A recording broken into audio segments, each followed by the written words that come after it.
Welcome student. आज हम class 7 science chapter 3 और उसका पार्ट 2 जो है फाइबर टू फैब्रिक का, उसका हम डायरेक्टली स्टार्ट करेंगे। ओके, तो उसमें पहली स्लाइड आ रही है occupational hazard. The wool industry is important source of the livelihood for many people in our country. अपने देश में बहुत सारे लोगों की आजीविका प्रोवाइड करने के लिए जो वूल इंडस्ट्री है वो इम्पोर्टेंट सोर्स है। People who do the job in the sorting fleece of sheep into fibre of different quality are called sorter. जो ऐसे लोग जो फ्लीस मतलब हेयर जो होते हैं शिप के, उसको फाइबर में कन्वर्ट करने के लिए और उसकी जो क्वालिटी रहती है अलग अलग, उसमें जो जॉब करते हैं उसको बोलते हैं सॉर्टर। तो sorter job is very risky because sometime they get infected by the bacteria called anthrax which cause a deadly blood disease called sorter disease. जो ये छोटे लोगों की जॉब जो होती है वो रिस्की होती है क्योंकि कभी कभी उनको बैक्टीरिया का इन्फेक्शन लग जाता है। इस बैक्टीरिया का नाम क्या है? एंथ्रेक्स।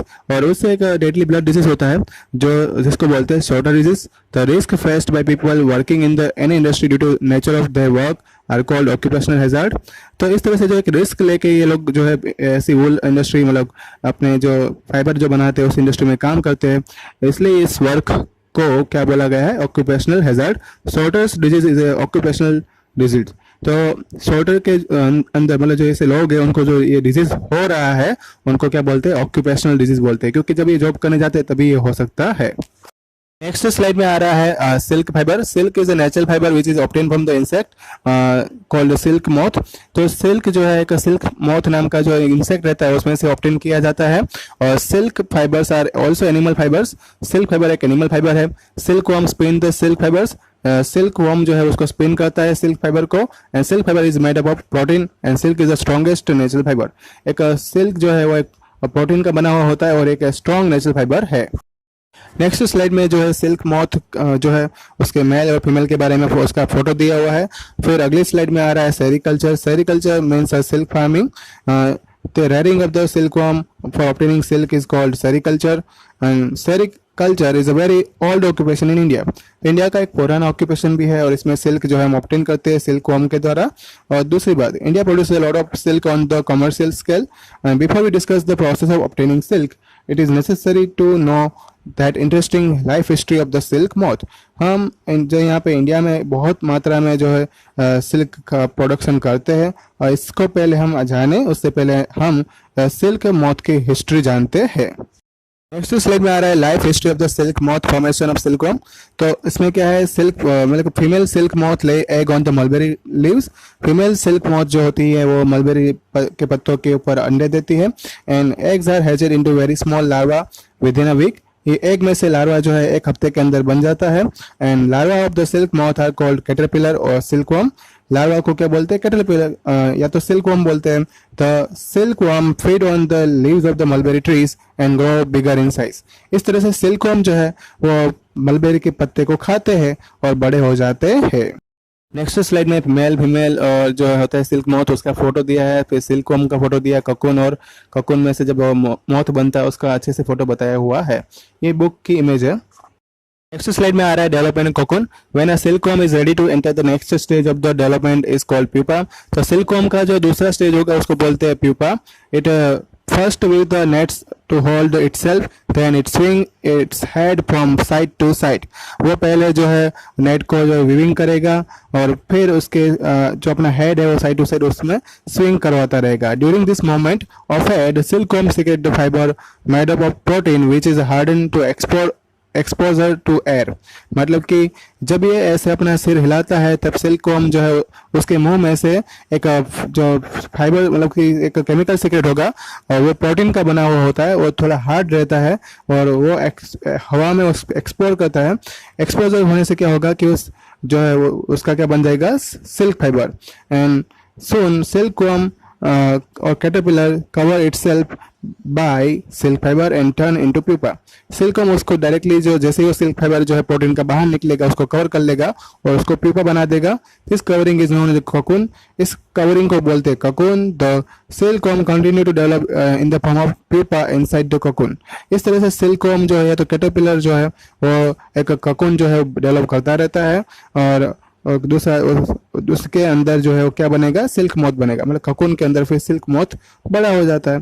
तो ये प्रोसेस चलती रहती है। नेक्स्ट स्लाइड में आ रहा है production of silk. In order to produce the silkworm developing inside the cocoon is not allowed to mature into adult silk moth. तो जो सिल्क वर्म जो है मतलब कि उसका जो बच्चा जो रहता है एक टाइप से ककून के अंदर जो बड़ा हो रहा है उसको मैच्योर मतलब कि बड़ा होने दिया नहीं जाता है, क्योंकि वो बड़ा हो जाएगा तो फिर हम सिल्क कैसे बनाएंगे, सिल्क का धागा बनाने के लिए उसको मारना जरूरी है। इसलिए as soon as the cocoon is formed, जैसे ककून बन जाएगा मतलब एक टाइप का अंडा, it is used to obtain the silk fibre and developing silk worm gets killed. इसलिए हमें उसमें से सिल्क फाइबर जो ऑब्टेन करने के लिए सिल्क वर्म को मतलब कि प्यूपा जो है उसको मार दिया जाता है। मार दिया मतलब उसको थोड़ा कट कर देंगे। And some of the silk worm as a pupa however allowed to live and mature into silk moth. और थोड़े ऐसे जो प्यूपा होते हैं उसको अलाउ भी किया जाता है, जैसे वो जिंदा रहेंगे और फिर से वो सिल्क मॉथ है वो प्रोड्यूस करेंगे। They can ex to produce the more silk worm, और बाद में वो फिर से सिल्क वर्म बनाएंगे। मतलब आधे जो है उसको क्या हुआ, सीधी बात यहाँ पे ये देखने को मिली कि आधे से ज़्यादा है उसको काट मतलब उसको मार के हम प्यूपा में से सिल्क फाइबर बनाने में उसका जो है यूटिलाइज करेंगे, और आधे जो सिल्क वर्म का जो प्यूपा होगा उसमें से फिर से सिल्क वर्म बनाएंगे। यहाँ पे मैंने जो है सिल्क वर्म की जो लाइफ साइकिल है उसका एक फ़ोटो मुझे में मिला था, और जो मैं आपको नॉलेज के लिए आपको याद रहे इसलिए आपको मैंने यहाँ पे डाला हुआ है, तो आप उसको देख सकते हैं। नेक्स्ट स्लाइड में आ रहा है there is a variety of silk moth which look very different from one another and silk can. तो यहाँ पे सिल्क मॉथ जो है एक दूसरे से अलग अलग लुक में देखने को मिलते हैं। सिल्क कैन भी उसका अलग रहता है। दे यील्ड डिफरेंट इन टेक्सचर्स। जब वो यील्डिंग करते हैं तो उसका टेक्सचर जो है कोर्स स्मूथ एंड शाइनी की फॉर्म में अलग अलग रहेगा। Tussar silk, kosa silk, muga silk etc are obtain from the cocoon spun by different types of moth. तो यहाँ पे जो उसकी वेराइटी है यहाँ पे मॉथ के टाइप्स है बताए हुए, उसी टाइप में उसका स्पिनिंग होता है। द मोस्ट कॉमन सिल्क जो है वो सिल्क मॉथ हुआ है मलबेरी सिल्क। मतलब कि यहाँ पे मोस्ट कॉमन सिल्क जो हमें मिलता है वो मलबेरी सिल्क में से मिलता है, और मलबेरी मॉथ जो है उसका ककून जो होता है उसमें से मलबेरी सिल्क बनता है। मलबेरी सिल्क जो है सॉफ्ट होता है, लश्चरस होता है एंड इलास्टिक होता है। They can be died in beautiful colour, उसको अलग अलग उस कलर में हम कन्वर्ट भी कर सकते हैं। और दूसरी बात सॉफ्ट रहता है, चमकता है, इलास्टिक भी रहता है। पे जो है लाइफ साइकिल है सिल्क मॉथ की यहाँ पे बताई हुई है कि एडल्ट सिल्क मॉथ है वो जैसे फीमेल उसमें फीमेल सिल्क मॉथ जो है एग देगा, और उसके बाद एग जो है उसमें से लार्वा कैटरपिलर बनेगा, वो उसमें से जो पॉप मतलब ककून यानी कि प्यूपा बनेगा। प्यूपा जो है उसमें से फिर से सिल्क मॉथ डेवलप होना शुरू हो जाएगा और फिर से अडल्ट सिल्क मॉथ बन जाएगा। तो इस तरह से प्रोसेस चलती रहती है।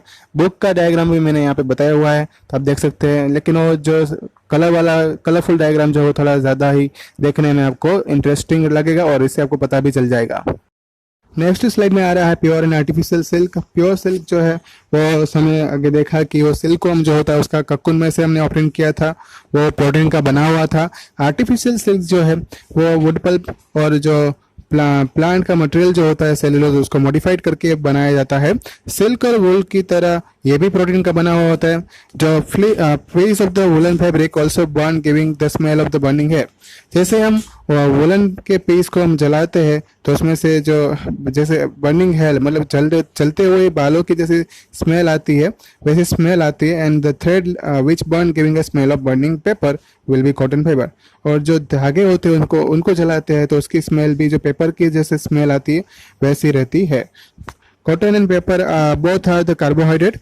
कॉटन और पेपर तो दोनों कार्बोहाइड्रेट के टाइप है, और paper is made of cellulose obtain from the wood pulp.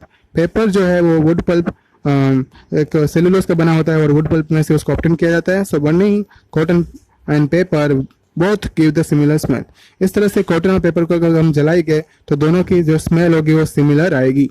Next slide में है ककून टू सिल्क। अगर सिल्क ऑब्टेन करना है तो सिल्क मॉथ जो है उसको रेयर ग्रोथ किया जाता है उसका, और the cocoon are collected to get the silk thread. और ककून जो है उसको सिल्क के धागे ऑब्टेन करने के लिए उसको कलेक्शन उसका भी होता है। Rearing of silk worm. Female silk moth ले 100 of eggs at a time. Female silk जो होती है वो मतलब सिल्क मॉथ जो होता है वो तो बहुत सारे अंडे जो है 100 के मात्रा में अंडे एक साथ ही देता है। And the eggs are stored carefully on a strip.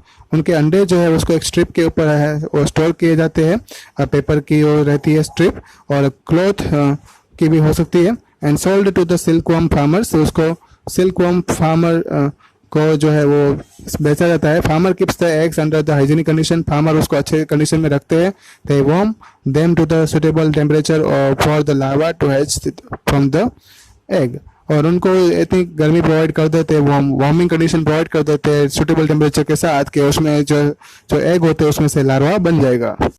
का कलेक्शन जो हो जाता है उसके बाद उसको बैम्बू ट्री में रखा जाता है और वहाँ पे जो है यंग और फ्रेशली चॉप्ड मलबेरी लीव्स और वहाँ पे अच्छे जो पत्ते भी होते हैं मलबेरी लीव्स के वो रखे जाते हैं। 25 से 30 दिनों के अंदर सिल्कवर्म जो है वो ईटिंग करना बंद कर देगा और स्पिनिंग करना जो ककून को शुरू कर देगा। स्मॉल रेक और ट्विक्स में be provided in the tray to which cocoon gets attach. उसमें थोड़ी ट्विक्स या रेक्स भी जो है प्रोवाइड किया जाता है जहाँ पे ककून जो है अटैच किए जाते हैं उस ट्रे के अंदर। एक जो डायग्राम मैंने टेक्स्ट बुक का लिया हुआ है, दूसरा जो कलरफुल डायग्राम है मलबेरी ट्रीज का वो मैंने नेट से लिया हुआ है। तो आप यहाँ पे देख सकते हो कि इसको ककून जो है और उसके पत्ते जो है मलबेरी ट्रीज के यहाँ पे बताए हुए हैं। फिर आ रहा है प्रोसेसिंग ऑफ सिल्क। तो प्रोसेसिंग ऑफ सिल्क जो है obtaining from the silk moth involve rearing of silkworm, reeling, dyeing. तो ये 3 प्रोसेस है और इसको फॉलो करने के लिए चौथी है spinning and weaving. Next slide में आ रहा है प्रोसेसिंग सिल्क। तो cocoon are collected and boiled in water to kill the insect inside them. इस तरह से जो हमने ककून जो हमें मिला था कलेक्ट किया था उसको गर्म पानी में डाला जाता है। उससे क्या होगा, जो अंदर का जो कीड़ा होगा वो मर जाएगा। Resulting fibre is known as a raw silk. तो जो बाद में मिला हुआ फाइबर उसको हम बोलेंगे रॉ सिल्क। यही रॉ सिल्क जो है उसको हम सेपरेट कर देंगे। Reeling the silk, the process of taking out fibers from the cocoon for use as a silk is known as a reeling the silk। तो इस तरह से एक फाइबर्स जो है ककून में से जो हम ऑब्टेन करते हैं उस प्रोसेस को क्या बोलते हैं, रीलिंग द सिल्क। मतलब कपड़े तक की प्रोसेस है जो यहाँ पे लास्ट में कपड़े जो है सिल्क के बन जाएंगे। Reeling is done in a special machine. Silk fibres are spun into silk thread which are woven into silk cloth by weavers। Silk fibre में से जो है सिल्क के धागे बनेंगे जो यहाँ पे बताए हुए हैं पिक्चर में। और दूसरा है कि सिल्क जो है वो उसको वोवन करके सिल्क के कपड़े जो है वो वीवर्स द्वारा बनाए जाएंगे। नेक्स्ट स्लाइड में आ रहा है discovery of the silk. The discovery of silk was made in China a long time back and according to the old Chinese legend, Empress Si Tungchi was assured by the Emperor Huang Ti to find the cause of the damaged leaves of mulberry trees growing in their garden। तो ह्यूंग T को जो है उसने ये एक garden के अंदर एक मलबेरी ट्रीज जो था उसके अंदर एक पत्ता जो है डैमेज हो रहा था, उसका कारण जानने के लिए एम्प्रेस सी तुंगची ने ह्यूंग टी को बोला। जब एम्प्रेस को ये पता चला कि वाइट वर्म जो है वो मलबेरी ट्रीज को खा रहा था और उसने ये भी देखा कि जो शाइनी ककून जो था उसको वो स्पिनिंग कर रहा था, एक्सीडेंटली उसका ककून जो है एक चाय के कप में पड़ता है और उसमें से एक डेलिकेट धागा जो है उसमें से बाहर आता है ककून में से। इसी तरह से सिल्क इंडस्ट्री की चाइना में शुरुआत हुई और ये उनको जो है दूसरे लोगों से छुपाया गया और 100 सालों तक उनको किसी के बारे में मतलब कि ये जो सिल्क कैसे बनता है उसके बारे में किसी को बताया नहीं गया। लेकिन बाद में जब ये ट्रेडर्स और ट्रैवलर्स जब ये सिल्क का जब उन लोगों ने इंट्रोड्यूस करना शुरू किया दूसरे कंट्री में और वो जो जिस पाथ से वो चाइना से दूसरे कंट्री में गए उस पाथ को क्या बोला गया, सिल्क रूट। अभी भी चाइना जो है वो सिल्क के प्रोडक्शन में जो है लीडिंग कंट्री है। इंडिया भी इसमें लीडिंग करता है। इंडिया की जो वुमेन है वो बहुत सारे सिल्क प्रोडक्ट की एक्टिविटी में हर जगह पे वर्कआउट करती है। तो ये था आपका चैप्टर। आपको जो है होमवर्क जो है व्हाट्सएप कर दिया जाएगा। किसी को कोई डाउट है तो यहाँ पे मुझे कमेंट बॉक्स में करके बता सकते हैं। ओके, रिवाइज करते रहना। Thank you all.